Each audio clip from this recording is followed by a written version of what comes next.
Hello વિદ્યાર્થી મિત્રો,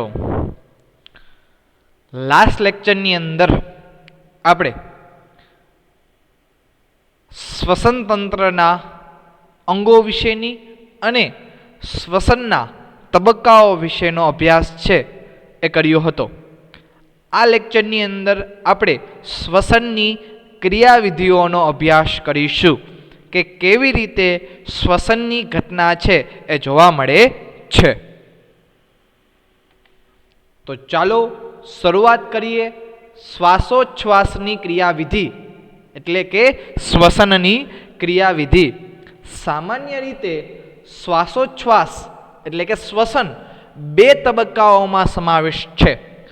જો તમે સંધિ છે એ સંધિ છૂટી પાડો તો તમને ખ્યાલ છે કે આ ઘટનાની અંદર બે ઘટના આવે છે, એક શ્વાસની ઘટના અને બીજી ઉચ્છ્વાસની ઘટના.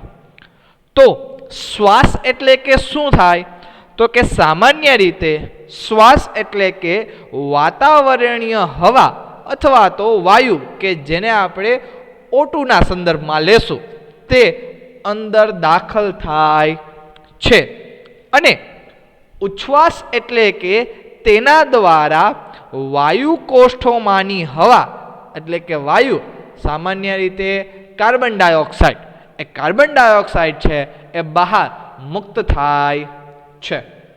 રેડી? તો સામાન્ય રીતે આ બંને ઘટનાઓ શ્વાસની ઘટના અને ઉચ્છ્વાસની ઘટના શ્વાસોચ્છ્વાસની ઘટનામાં છે એ ભાગ ભજવે છે. રેડી? તો આ બંને ઘટનાઓ આપણે એક પછી એક તબક્કાવાર છે એ સમજીશું કે કેવી રીતે શ્વાસની અને ઉચ્છ્વાસની ઘટના શરીરની અંદર છે એ જોવા મળે છે. તો સૌથી પહેલા વાયુઓની અવરજવર કેવી રીતે થાય છે એ સમજવું પડે. તો વાયુઓની જે અવરજવર છે એ ફેફસા અને વાતાવરણની વચ્ચે થાય છે, અને આ જે અવરજવર છે એ અવરજવર માટે દાબ ઢોળાંશ ખૂબ મહત્વનો ભાગ ભજવે છે. એટલે કે કોઈ પણ વાયુ ફેફસામાંથી વાતાવરણમાં અથવા તો વાતાવરણમાંથી ફેફસામાં જાય છે એનો મુખ્ય ભાગ દાબ ઢોળાંશ ઉપર રહેલો હોય છે. એટલે કે સામાન્ય રીતે વાયુ વધુ દબાણથી ઓછા દબાણ તરફ ગતિ કરે છે. તો શ્વાસની ઘટનામાં ઓક્સિજનનું વધુ દબાણ વાતાવરણની અંદર હોય છે, અને ફેફસાની અંદર ઓછું દબાણ હોવાના કારણે ઓક્સિજન છે એ ઓક્સિજન અંદર દાખલ થાય છે. જ્યારે કાર્બન ડાયોક્સાઇડનું પ્રમાણ ફેફસાની અંદર વધુ દબાણમાં હોય છે અને વાતાવરણની અંદર ઓછા દબાણમાં હોવાને લીધે કાર્બન ડાયોક્સાઇડ પણ વધુથી ઓછા દબાણ તરફ ગતિ કરે છે, એટલે કે શરીરની બહાર છે એ મુક્ત થાય છે. શ્વાસ ત્યારે જ થાય છે કે જ્યારે ફેફસામાંનું દબાણ એટલે કે ફેફસાની અંદર રહેલું જે દબાણ છે જેને સામાન્ય રીતે આંતરફુફુસીય દબાણ તરીકે પણ ઓળખવામાં આવે છે, તો એ ફેફસામાંનું દબાણ અથવા તો આંતરફુફુસીય દબાણ વાતાવરણીય દબાણ કરતાં ઓછું હોય. એટલે કે ફેફસાની અંદર દબાણ ઓછું છે, વાતાવરણની અંદર દબાણ વધુ છે. એટલે કે વાતાવરણીય દબાણની સાપેક્ષમાં ફેફસાનું દબાણ ઋણ હોય છે. એટલે કે ફેફસાનું દબાણ ઋણ છે અને વાતાવરણીય દબાણ ધન છે. એટલે કે વાતાવરણીય દબાણ વધુ છે, ફેફસાનું દબાણ ઓછું છે, અને એના કારણે શ્વાસ અથવા તો જે વાતાવરણીય હવા છે અથવા તો જે વાયુ છે ઓક્સિજન છે એ અંદર દાખલ થાય છે. તો એના માટે જવાબદાર ઘટક કયો થયો? દાબ ઢોળાંશ. કારણ કે દબાણ અંદરની બાજુએ ઓછું છે, બહારની બાજુએ વધુ છે, તેના કારણે શ્વાસની ઘટના થાય છે. તો તમે અંદાજો લગાવી શકો છો કે ઉચ્છ્વાસની ઘટનામાં શું થશે. તો કે ઉચ્છ્વાસની ઘટનાની અંદર આંતરફુફુસીય દબાણ એટલે કે જે ફેફસાનું દબાણ છે એ વાતાવરણીય દબાણ કરતાં વધુ હોય છે. એટલે કે ફેફસાની અંદર દબાણ વધુ છે, વાતાવરણીય દબાણ ઓછું છે, જેના કારણે અગેઇન વાયુઓ છે, પરંતુ આ વખતે કાર્બન ડાયોક્સાઇડ વાયુ છે એ ફેફસામાંથી વાતાવરણની અંદર મુક્ત થાય છે, જે ઘટનાને સામાન્ય રીતે ઉચ્છ્વાસ તરીકે છે એ ઓળખવામાં આવે છે. રેડી? તો શ્વાસની ઘટનામાં અને ઉચ્છ્વાસની ઘટનામાં આંતરફુફુસીય દબાણ અને વાતાવરણીય દબાણ ખૂબ મહત્વનો ભાગ ભજવે છે, કારણ કે આ દબાણ દ્વારા જ વાયુઓ છે એ વાયુઓ અવર જવર છે એ કરે છે. શ્વાસની ક્રિયાવિધિને થોડીક ડિટેલમાં જોઈએ કે આ પ્રકારનું દબાણ છે એ કેવી રીતે વધુ અથવા તો ઓછું થઈ શકે છે. ચલો, વાતાવરણની અંદર તો વાયુઓની સાંદ્રતા ઉપર આધાર રાખે, પરંતુ શરીરની અંદર કેવી રીતે એ દબાણ નિર્માણ કરવામાં અથવા તો દબાણ ઘટાડવામાં છે એ મદદ કરે છે. તો સામાન્ય રીતે શ્વાસની ઘટના દરમિયાન દબાણને ઘટાડવામાં આવે છે. તો એ દબાણ છે એ કેવી રીતે ઘટશે તેના વિશેની માહિતી મેળવીએ. તો કે સામાન્ય રીતે જે દબાણ છે એ દબાણ ઉરોદર પટલ અને પાસળીઓની વચ્ચે આવેલ વિશિષ્ટ સ્નાયુ જૂથ. એ સ્નાયુ જૂથ કયા છે? તો કે સામાન્ય રીતે બાહ્ય અને આંતરપાસળી સ્નાયુઓ એટલે કે ઇન્ટરકોસ્ટલ સ્નાયુઓ છે તે આમાં મદદ કરે છે. એટલે કે ફેફસાની અંદર ફુફુસીય ગુહાની અંદર દબાણમાં વધારો કે ઘટાડો કરવો એ કોના હાથની વાત છે? તો કે ઉરોદર પટલ અને પાસળીઓ વચ્ચે આવેલા વિશિષ્ટ સ્નાયુ જૂથ, જેને સામાન્ય રીતે ઇંગ્લિશમાં ઇન્ટરકોસ્ટલ સ્નાયુઓ એટલે કે આંતરપાસળી સ્નાયુઓ અને બાહ્ય પાસળી સ્નાયુઓ, આ બંને છે એ મુખ્ય ભાગ ભજવે છે કે જેના કારણે ફેફસાની અંદર દબાણમાં વધઘટ થાય છે. તો સામાન્ય રીતે શ્વાસની પ્રક્રિયા દરમિયાન ઉરોદર પટલ સંકોચન થાય છે. ક્યાં હોય છે ઉરોદર પટલ? લાસ્ટ લેક્ચરની અંદર આપણે વાત કરેલી હતી કે ફેફસાની નીચેની બાજુએ ઘુમ્મટ આકારનું છે એ ઉરોદર પટલ છે એ જોવા મળે છે. તો એ ઉરોદર પટલનું સંકોચન થાય છે અને તેના કારણે ઉરસ્ય ગુહાનું અગ્રપશ્વ અક્ષે કદમાં વધારો થાય છે. કારણ કે નીચે બાજુએ ઉરોદર પટલનું સંકોચન થવાને કારણે ઉરસ્ય ગુહાનું કદ વધે છે અને એ ઉરસ્ય ગુહાનું કદ અગ્ર અને પશ્વ અક્ષે છે એ કદમાં વધારો થાય છે. તો સામાન્ય રીતે તમે આકૃતિની અંદર જોઈ શકો છો કે આ જે છે લાલ કલરનું એ છે ઉરસ્ય ગુહા એટલે કે ઉરસનું કદ. હવે એ ઉરસના કદમાં વૃદ્ધિ કરવી હોય તો સામાન્ય રીતે ઉરોદર પટલને નીચેની બાજુએ ખેંચવું પડે. એનો મતલબ ઉરોદર પટલનું છે એ સંકોચન કરવું પડે, જેના કારણે ઉરોસના કદમાં છે વધારો થાય છે. અને જો ઉરસના કદમાં વધારો થાય તો દબાણમાં શું થશે? તો કે દબાણ અને કદ એકબીજાના વિરોધી હોય. જો કદમાં વધારો થાય તો દબાણમાં ઘટાડો થાય અને જો કદમાં ઘટાડો થાય તો દબાણમાં વધારો થાય. રાઈટ? એટલે કે ઉરસના કદમાં વૃદ્ધિ થવાના કારણે, વધારો થવાના કારણે દબાણમાં છે એ દબાણમાં ઘટાડો થશે. આ ઉપરાંત ઉરોદર પટલની સાથે સાથે બાહ્ય આંતરપાસળીઓ સ્નાયુઓ એટલે કે ઇન્ટરકોસ્ટલ સ્નાયુઓ, આનું પણ સંકોચન થવાના કારણે પાસળીઓ અને ઉરોસ્થિઓને ઉપર તરફ છે ખેંચે છે.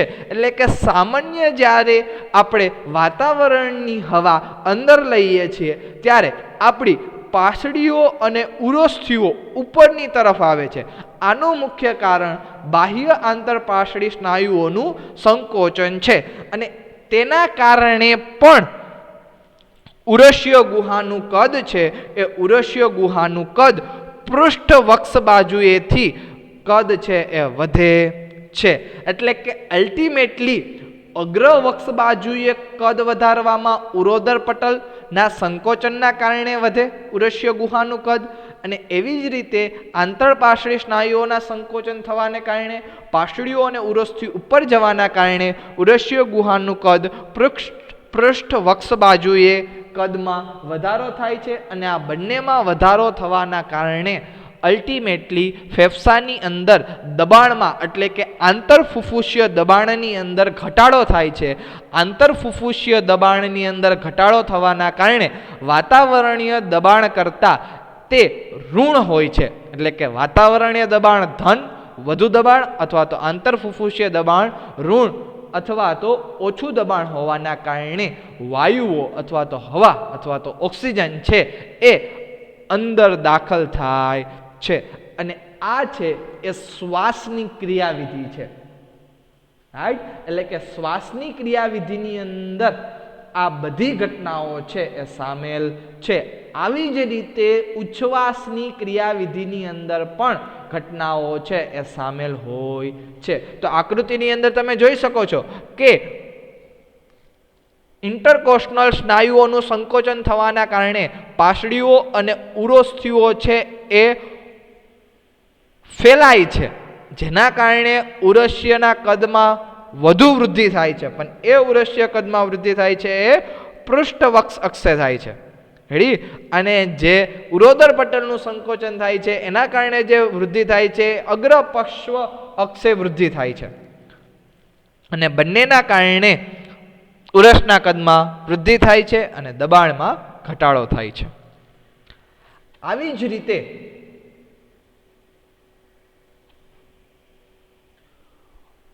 ઉરસ્ય ગુહાનમાં થતા કદમાં થતી કોઈ પણ પ્રકારની વૃદ્ધિના કારણે ફેફસા છે, ફેફસાના કદમાં પણ સમાન વૃદ્ધિ થાય છે. આપણે લાસ્ટ લેક્ચરની અંદર વાત કરેલી હતી કે ફેફસાની જે અંતઃરચના હોય એ ઉરસ્ય ગુહા સાથે સંકળાયેલી હોય છે. એટલે જો ઉરસ્ય ગુહાની અંદર ફેરફાર કરવામાં આવે તો ફેફસાના કદમાં પણ ફેરફાર થાય છે.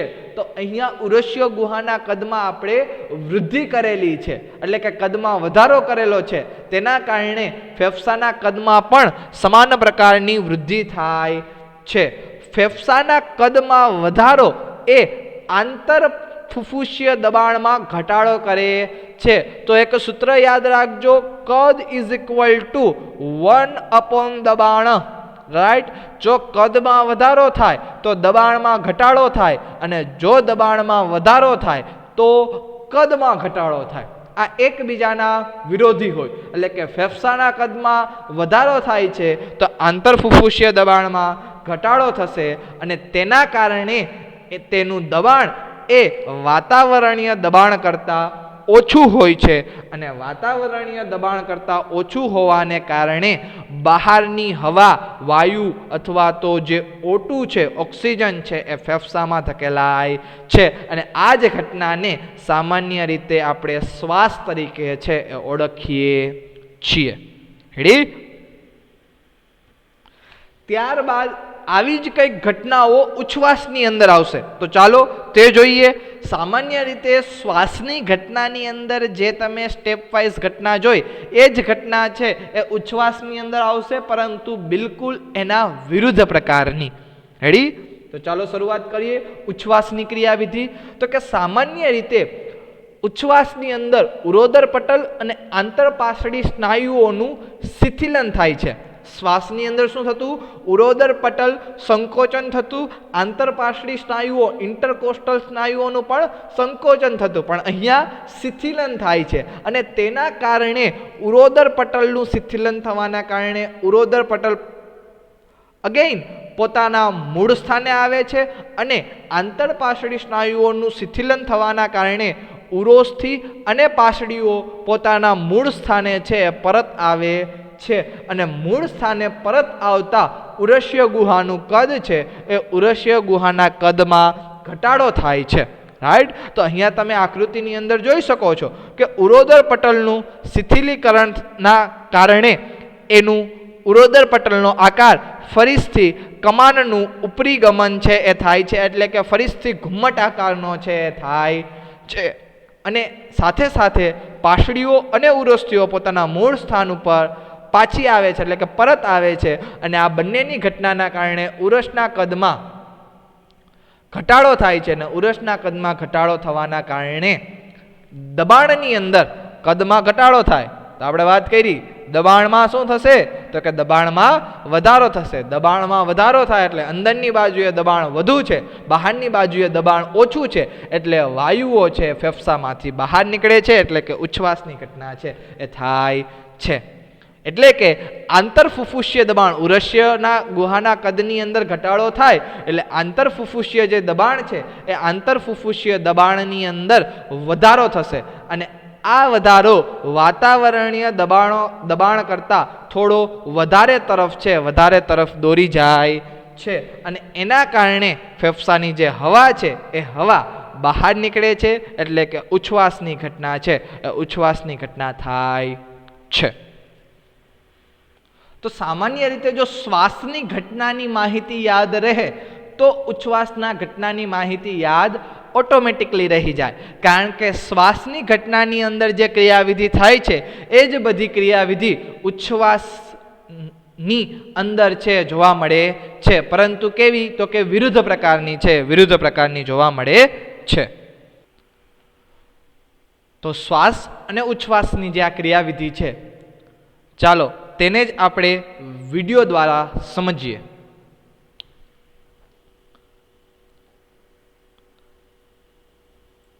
સામાન્ય રીતે શ્વાસોશ્વાસની અંદર બે ઘટના જોવા મળે છે. ઇન્સ્પિરેશન એટલે કે શ્વાસ કે જેની અંદર હવા દાખલ થાય છે, અને એક્સપિરેશન એટલે કે ઉચ્છ્વાસ કે જેની અંદર હવા છે એ મુક્ત થાય છે.